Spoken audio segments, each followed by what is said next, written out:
Hello and welcome to Access Chat. I'm delighted that we're joined today by Jane Hatton. Jane is the CEO of Evenbreak, doing good work in the UK around inclusive employment. So, Jane, can you introduce yourself a little and tell us a bit about what Evenbreak is and the work that Yeah, you're doing? I'd be delighted to. Thank you, Neil, and thank you for having me here on Access Chat. We're actually doing a lot of good work around the world, not just in the UK. So we started off in the UK as a job board for disabled people who were looking for new or better work, and for those employers who are enlightened enough to see us as a pool of talent rather than a source of problems. And we started off in the UK, and we made a decision right at the beginning that we would only employ disabled people ourselves. So we're a social enterprise. Everybody who works at Evenbreak has lived experience of disability, because I felt it was really important that if we're looking to support disabled candidates, we should have lived experience of the barriers that they face. And obviously, I have lived experience of my own disability, which is a spinal condition, which for a long time made me fairly immobile. Thankfully, I'm more mobile now than I was, but I still have chronic pain. But I have no idea what it's like to be schizophrenic or to be blind or to be diabetic. So it was important to me that we had a whole range of people with lived experience within Evenbreak. And also not just disabled people, but also people who are diverse in other ways: age, culture, religion, skin color, gender, sexual orientation. Because of course, disability doesn't discriminate, does it? You can be any color or age or whatever and still become or be born with a condition. And so we've moved and grown a lot since those very early days. And now we are a global job board. In fact, we're the only global job board that is run by and for disabled people. But we also offer support to employers, because one of the things we found when we started was employers were saying, Jane, this is great. We're getting all of these amazing disabled candidate supply, but, we're not sure our recruitment process is quite as accessible as it should be. Our hiring managers are a bit nervous around disability. They don't know what they can say, what they can't say. They're frightened of putting their foot in it, of offending somebody, of saying the wrong thing. And so we started to also offer training and consultancy. So recruitment process reviews, training for managers, for TA professionals, whoever. And then we had candidates coming to us saying, can you help us with our career? Can you help us with our CVs? Can you help me identify transferable skills? Now I can't do my previous job anymore. And so we started offering support to candidates, disabled candidates as well, which of course is offered free of charge. And that's funded by the services that we offer to employers. And now all of that is happening globally, because what we recognize is there aren't just disabled people in the UK. Who knew that actually accessibility, inclusion, diversity is an issue that's universal? It's all over the world. If you're autistic in Poland or the US or Russia or Australia or Morocco, you still have to face those barriers, and they're still there. And really what we want to do at Evenbreak is help employers to remove those barriers, but also help disabled people to navigate around them until we've got that world as we want it. Absolutely. So thank you. And yes, apologies. Being located in the UK, I knew about your work from back in the day when you started out. So last week we were both in, and this is recorded, so it's going to be 2 weeks ago by the time people see this.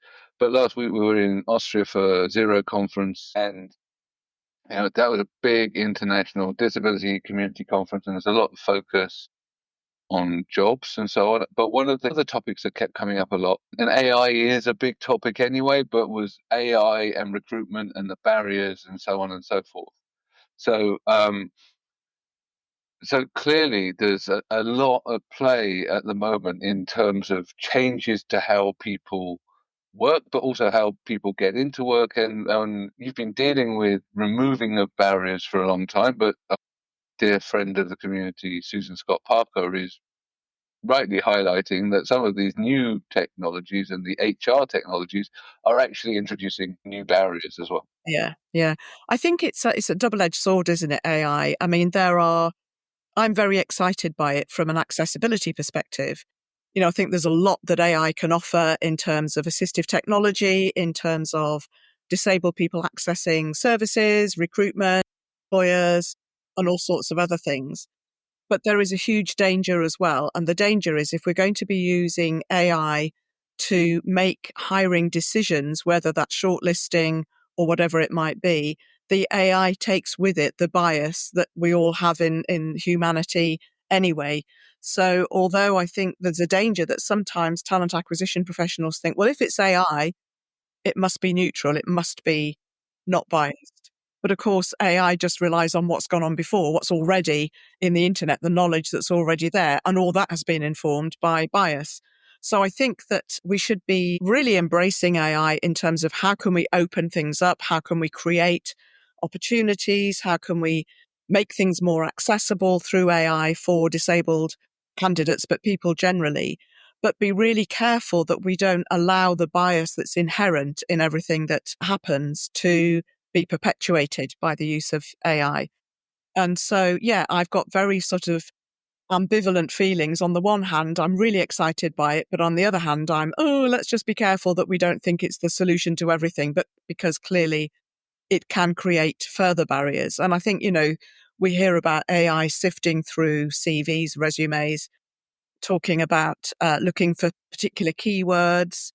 Well, the keywords aren't always absolutely relevant to the job. And there may be people who have transferable skills who may be the perfect candidate, but maybe AI doesn't pick that up. So I just think we need to handle it with a degree of caution.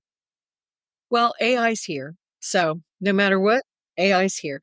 I We need to make it personally, work for us, don't we? I mean, that's the thing. right. And to date, so far, AI has added a lot of value to my work personally. I'm hoping it ain't going to kill us all, but I'm also hoping a lot of things for the world.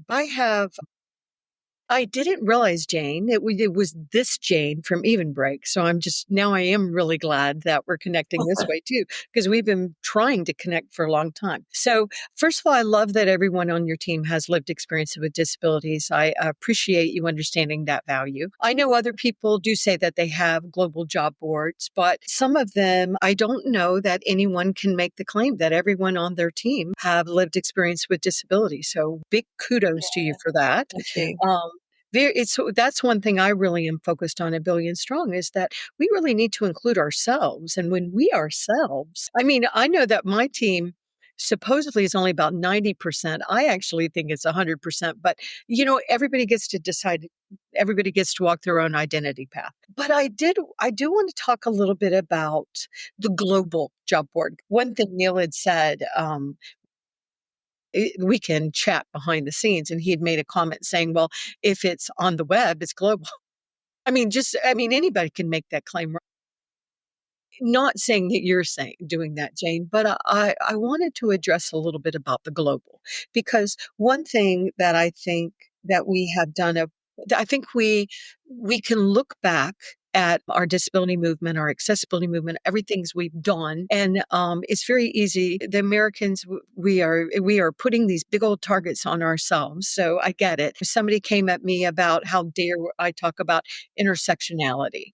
And I'm like, wow, really? That's what we're going to do. We're just going to say, all right, we don't want to be near you guys. Oh, okay. All right. Or I think instead we could be saying, all right, cool. How do we do this in a way that we're talking about things that instead of breaking us up into little pieces, why don't we talk about human inclusion and human inclusion in every single phase of our lives? Sometimes humans are born and they're blind. I mean, these are not new. There are no news here, okay? We know how to make things fully accessible. No news there. We know it digitally and the environment. Okay. So I think what's really cool about what you're doing at Evenbreak, and I'm curious if you agree with my assessment of this, is it's in a way it's a shame that our community can't go to some of the really big names that have big job boards, some of them that I've worked with, and I love this groups. But the reality is we really can't, because what we find is when we try to do it, even though we see you trying to include us, we can also feel it's almost like an afterthought often. Yeah. And so I think working with our own community, understanding what our needs are. I mean, that's the whole heart and soul of what we're trying to do with Billion Strong. But I am curious with all of that, meaning sending you a lot of love and appreciation. How do you make it global? How do you really address, and once again, that thing that we were talking about earlier, that AI will help. How do Yeah, we address the language barriers? Because we're dealing with a lot of these things at Billion Strong right now, and of course. we're going to lean more on AI. But how do you make sure it's culturally correct Yeah. at the same time? So when you say it's global, if I'm in Bangladesh, can I do it? And does it culturally make sense? I don't know how to ask the question, but I think that you know where I'm I going think with I that. get where you're coming from. Yes, absolutely. And just because we do things one way in the UK doesn't mean that that's the way it's done everywhere else in the world. Right. You do it the way the US does it, Jane.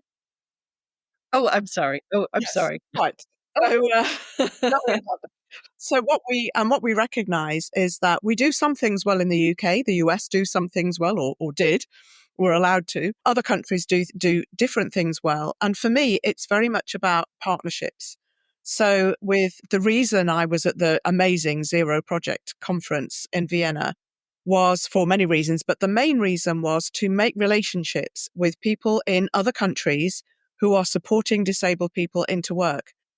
Because we have a career hive in the UK, which we run and fund, and we give free career coaching and free career advice and workshops and all sorts of things, which will be relevant to you people in the UK who are looking for jobs because it will talk about access to work. But it's no good me talking about access to work in America because you don't have access to work, or in India or in Argentina. So what we are doing is we are working with disabled run and led organizations in as many countries as we can get round to so that we can use their expertise, or so that our candidates in those countries can use their expertise. So we work with a lot of global employers, so Coca-Cola, Mace, Apple, a whole Unilever, a whole range of global organizations, but they will do recruitment differently in each of the countries they're operating in. And the candidates who want to apply for their jobs in those different countries will need different kinds of support. So, yeah, language is part of it. But actually, it's more than just translating services. It's also about what support does the government give in this particular country? What is the culture? Is it that, some countries have quotas and you're fined if you don't employ enough disabled people? Some organizations like the UK don't have quotas, but we offer, although it's dwindling a bit at the moment, but we offer support through access to work. Other countries like the US might offer tax incentives, so every country does it differently. And it's important that the candidates in that country understand the framework that they're having to survive in. And so rather than us thinking we've got all the answers, it's a bit like any charity, isn't it? We're not a charity, we're a social enterprise, but we aren't the people that are going in as the saviors to save the rest of the world. What we're doing is we're harnessing the expertise that already exists in the rest of the world. So a lot of what we do is around partnership working with people who are located locally, who have lived experience of disability, who understand the language, the culture, the barriers, the support that's available. That with the best will in the world, even with all of the AI, we're never going to have that local knowledge and those nuances of every different country. Neither should we. So that's my quick answer. Well, that was my long answer. The quick answer is partnerships. I love you, Jane. I can't wait for us to talk on the other side. Antonio, you want to come in? Well, we know that those who have trained many of the language models that we know around the world, they have no idea in which data the language models have been trained. So if you ask them, we just train them on the data that is out there. So it's basically in the wild, and there was no control, and there was no way or no measures to remove any bias or anything that is toxic from the platforms. What they sometimes do is they fix things aftermath, trying to avoid and mitigate serious risks. So you, on the other hand, by the fact that you are doing partnerships with people from different parts of the world, know how employers and how people with disabilities are looking at the world and the concerns they have about employment. So looking into that, what risks from your experience they feel that AI might impact on their current jobs? And then to complement this question, what skills you believe they might need to acquire to continue active and to find new opportunities in the workforce? Yeah, I mean, I think one of the main fears of people around AI was, are we all going to lose our jobs now because we're going to be replaced by AI? I don't think that will happen. That we thought that would happen with robotics. I remember, I'm very old. I remember back in the 70s and 80s, people talking about everybody working a 3-day week and we'll have more leisure time. But actually, the more technology we acquire and the more robotics we acquire, the longer we seem to work. So I'm not sure that's a grounded fear. I think one of the fears was that one of the hopes was that one of the kind of jobs that would be overtaken by AI would be the boring, repetitive, predictable jobs. But my understanding with the research is that that's actually not what's happening. So it's a really interesting question. And as you say, in every country, there are different approaches to this. My interest is more around how can we make sure that the recruitment process doesn't use any bias within it in the first place. So that universal design. So I would rather than, let's say, a job advert be written and then put through AI to, in theory, remove the bias, we can do that ourselves. And if we do that, if we design those job adverts from scratch with no bias, then it doesn't matter what AI does, the bias has been removed. So it's things like, training recruiters, TA professionals, and things like don't ask for things that the job doesn't need. So we know the old one about every job needs a driving license. Well, we know that most jobs don't. It just might mean you can have to get from A to B. So don't put that in there unless the job is as a driver, in which case, of course, you need a driving license. But there are also the other ubiquitous things that we see in every job description, like must be a team player, must have great interpersonal skills, must also be really good at details, must be good at working on your own. Very few people are good at all of those things, and almost no jobs require all of those things. So for me, it's very much about saying to recruiters, really distill down what the must-haves are for this job and only ask for those. Because what we've found with our candidates is if there's a list of 20 essential requirements and they can do 19 of them, they won't apply for the job. Whereas a disabled person might think, oh, well, I can do 15 of those, it's worth applying. But because disabled people have had such a history of rejection for no good reason, it's almost a kind of, there's no point in me applying unless I know I can do this job, metaphorically standing on my head with my eyes closed. And so what we do is we cut out a lot of applicants of people who would be maybe the best person for the job because we're asking for things that weren't needed in the first place. If AI could solve that, and maybe it can, then great, kudos to it. That's great. But for me, it's about how do we design out bias right from the start rather than retrofitting it afterwards, which is what we would say within buildings, isn't it? You don't build a building and then say, "Oh, wheelchair users, forgot about them. Now what are we going to do?" You need to have that in right at the beginning, the planning stage. And I think it's the same in the recruitment process. We need to design bias out of those processes. I know Deborah wants to comment, but I know from my own experience in a large company, we have thousands of different job descriptions. And so there is a tendency to want to use AI to tweak them. And we certainly used Textio to remove some of the gender bias in those things. And we were looking to do similar ideas along the lines of what you've talked about. But actually, we need to reduce the number of job descriptions we have. We don't need that many. But what tends to happen is people grab stuff, they alter it, and then they sort of they breed across the organization. And so job types, job descriptions, all of these things then, get a little bit out of control. And also people, the recruiting managers are in a hurry. They're like, all right, well, I'll just take the thing that I had last time and sling it up because I've got 16 other things to do today. So I think that a lot of the time the perpetuation of these barriers or these ill thought out job descriptions is not intended. No. I don't It's think any absolutely bias isn't no. intentional. It's not malicious. It's just laziness or Yeah, or lack of time to do a better job. lack of knowledge about what the barriers really are. Absolutely. I would also say that as a manager for many, many years, that those job descriptions also being all robust and everything, you have to defend those positions sometimes too. So you like make them as important as you can. It's just a big old game everybody's playing. But anyway, but I also wanted to come in on the other side, which is sad to say, but humans also have biases. So it's like, I get that we want to, and I totally agree with you, Jane. I just don't know how we we humanly do it, but I do know that we want to do it. But we take out the biases. Of course, the biases it's part of who we are biologically. But at the same time, I still do agree with what you're saying. But at the same time, we also see humans having horrible biases, even though we've trained them we've told, education and stuff. And I think it helps, Jane, whenever you have lived experiences. Of course, having lived experiences with disabilities or your lived experience with disabilities, I have some very interesting lived experiences myself and with my beloved family members. But at the same time, I just want to make sure we all understand that everything has got to change. We've got to rethink it all in the most positive, beautiful way to make, and I know you're not saying that it's all AI is biased and all humans aren't. I know you're not. No. But I do want to make sure the audience understands we're not saying that at the same time. I think you're well ahead of the game because you are part of the community, supporting people that want to support the community and hire us. And I think the thing is, it's not just about training. I did mention training, but for me, it's about the process.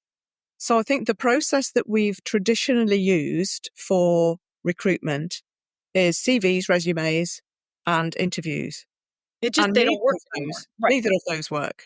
Right. They just don't work anymore. Maybe they work. If we remove those, and they're both really open to bias, aren't they? A CV, even if you remove all the personal details, I mean, we know that, names and addresses and things can, trigger bias. But even if we take all of that away and we just look at work experience and qualifications, people will only have the work experience they've been lucky enough to have the opportunity to do.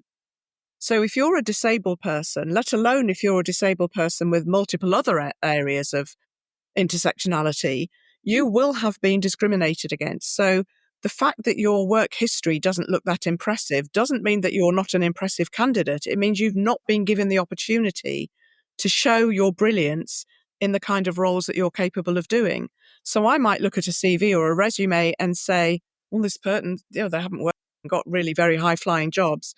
There may be a really good reason why that's the case. It's not because they're not capable of high-flying jobs. It's because they've not been given the opportunity. So what we do, for example, at Evenbreak, instead of asking when we're hiring for our own people, instead of saying, send us your CV, send us your resume, we say, these are the 5, and it's never more than 5, absolute essential must-haves for this job, whatever they might be. If you don't need to be a good team player, it won't appear. If you don't need a driving license, if you need a qualification, I can't think of any job in Evenbreak that really needs a qualification, but if you do, it would be in there. And then you say to the candidate, tell us in any format that suits you how you meet those 5 criteria. Can you give us an example, Jane? Only because in my brain, just give me an example of maybe a position you hired for if that's okay. Yeah, for sure. So currently we're hiring for someone to do some work on this partnerships project. So we need to know which are these, not just the big charities, disability charities in each country, but, a tiny social enterprise in a rural village in India that may not have a website. We need to know about them so that they can support our candidates who might live near them who are looking for jobs. So it's a case of when we're looking for that person to do that research, what do we absolutely need them to have? We need them to understand how to do research. But they don't need to have been a data scientist. They don't need to have been a research professional. They might have researched what's the best restaurant in my locality for Korean food. And they'll have used their skills to research that. So what we do is instead of saying, we'll say, we need you to have been able to do these things. Let us know how you can do those in any way. So we're in this process at the moment. We've received a variety of written submissions, which is the most popular, naming each of the 5 things that we want and telling us how they've done it. But we've also had PowerPoint presentations. We've had videos. We've had people say, can I dictate this over the phone? We've had audio files. From a recruiter's perspective, I don't care how you give me that information. What I need to know is, can you do this job? And I don't really care what job you've done before, because it might be irrelevant to this job. What I really need to know is, can you do these things that I'm going to need you to do in this job? And then the next stage, once we've shortlisted from that, is to then get into a little bit more of the detail around, okay, so here's a task that you would be expected to perform in this role. How would you go about it? And again, tell us in any way that suits you to do it. And so when we shortlist, we're only shortlisting on the person's ability to do the job because we have no other information to go on. That's all we can shortlist on. And when we're making the hiring decision, we're only making it on the person who best completes the tasks that we want them to complete in the role. So bias will still creep in because we will find out at some stage what gender they are, how old they are, what their name is. But it's much less obvious. It's much less in your face. I don't know what our current team, I think quite a lot of us have been to university, but I don't know. Well, and it's practical. It's practical because who cares if you went to a university or not at some Not point? relevant. And I think that's what we've done. In building our societies, we've just layered stuff on top, which doesn't even like Neil was saying, we have so many job descriptions. I mean, and I think I worked for these billion-dollar brands. It's been a long time ago, but and I'm sure it's gotten so much more complicated since I was in that field in 2000. But I think sometimes people can't understand how complicated inside these gigantic corporations. Really, and it's Method makes it more simple because we've had yes. recruiters who've pushed To the back. point, what do you want? Well, That's and what what you they do when say you're is to we the might get, point, what do we you might, need in the right? It makes so yeah. much sorry. And often recruiters will say to me, yeah, but we get 1,500 CVs for this job. They won't get 1,500 responses to what I'm suggesting because often candidates will just send 100 CVs out a week to wherever, whether they're suitable for the job or not. And actually, that's no use, is it, to man the beast, really? Certainly no use to a recruiter getting loads and loads of CVs to sift through, which A, don't relate to the criteria for the job, and B, probably aren't suitable anyway, but how do you really know? So what you find is that you get far fewer applications, but those applications are really suitable for the job. Because if I'm going for a job and they're asking me, tell me how you do these 5 things, which are absolute must-haves for this job. So it's not the quite like to have, it's the must-haves. And I can't answer them, I'm not going to apply for that job. So you're only going to get applicants who can do the job. And then you have the really envious position of having to select the best from a small group of amazing candidates. Isn't that what every recruiter wants? Every hiring manager, every line manager? Absolutely, and I know Antonio also has a question that he'll want to follow up on. As a recruiting manager, it takes a lot of time, right? Recruiting takes a lot of time. Yeah. Sifting the candidates takes a lot of time. You can see why they want to implement AI tools, no matter how flawed, because the process of sifting takes an awful long time. And having been on the other side, like years and years ago, when I first started out applying for jobs, I applied for hundreds. Yeah. I was applying a sort of carpet bombing technique of job applications. Send enough out, one will land. Yeah, and it doesn't really work, and it's really bad for you psychologically because when you get one of those thank you but unfortunately letters, and I got hundreds of them, or you just never hear back. It's pretty soul destroying. So I think that like reducing the number of applications you make, but making sure that they're targeted and you've actually got a shot at it makes a lot of sense for Yeah. everyone. And actually, from our perspective, we might get applications. We've only got one job to fill and we've got maybe 10 amazing candidates. I mean, we had 50 for this particular role because it was very popular. But it may well be that the 9 that we don't take on, who we know could do the job really well, but we only have one job, we can either look elsewhere in Evenbreak and say maybe there's a role there that they could do with these amazing skills that we've just discovered. Or in our case, we're lucky because we have employers who work with us. So it may be that we can go back and instead of having to do 500 Dear John letters, sorry, we don't want you, we have other people met the criteria more closely, which is of no benefit whatsoever, or as you say, just being ghosted, we can actually write back to say the 9 unsuccessful people and say, look, there's a job here in Microsoft, why don't you go for this one? There's a job here in Amazon, why don't you go for this one? Or whatever. And we can make it a really meaningful feedback. And we can make sure that we say, we know you could do this job. You've convinced us you could do this job. We can only take one on. We'd love to take you all on. but here are some other jobs that might be really good for you. So it means that the candidates get a really good experience, and the feedback that we've had from candidates. And I think the way to improve your recruitment process is to get feedbacks from successful and unsuccessful candidates. And the feedback that we've had from unsuccessful candidates is, I'm gutted I didn't get this job. But this is the best recruitment process I've ever been through. And if ever another job comes up at Evenbreak, I'm going for it. I'm going to tell everybody I know what a great employer you are. And that's what you want. You don't want to be seen as, don't bother going for them because they won't even answer your email. Yeah.